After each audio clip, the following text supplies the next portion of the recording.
தந்தை மகன் தூய ஆவியின் பெயராலே ஆமேன். எண்ணிக்கை நூலிலிருந்து வாசகம். அதிகாரம் 11. இறை வார்த்தைகள் 9. இரவில் பாளையத்தின் மேல் பனி விழும்போது மன்னாவும் அதனுடன் விழுந்தது. இது ஆண்டவர் வழங்கும் அருள்வாக்கு. இறைவா, உமக்கு நன்றி.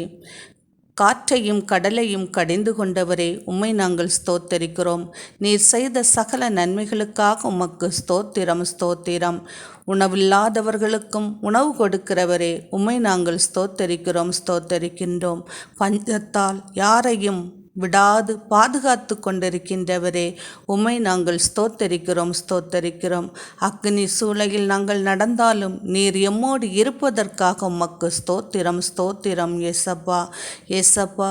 இன்றைய இறைவார்த்தையில் நாங்கள் வாசிக்க கேட்டது போல ஏசப்பா, உணவு பற்றாக்குறையினால் வாடுகின்ற ஒவ்வொரு பிள்ளைகளையும் கண்ணோக்கி அவர்களுடைய தேவைக்கேற்றாற் போல உணவுகளை வழங்குமாறு நீர் கருணை செய்வதற்காகவும் அதற்காக நல்ல மனங்களை நீர் தேர்ந்தெடுத்து அவர்கள் வழியாக நீர் அந்த மக்களுக்கு உணவு தேவைகளை சந்திப்பதற்காக உமக்கு கோடான கோடி நன்றி செலுத்தி இயேசு கிறிஸ்துவின் நாமத்தினாலே நான் ஜெபிக்கிறேன் பிதாவே, ஆமேன்.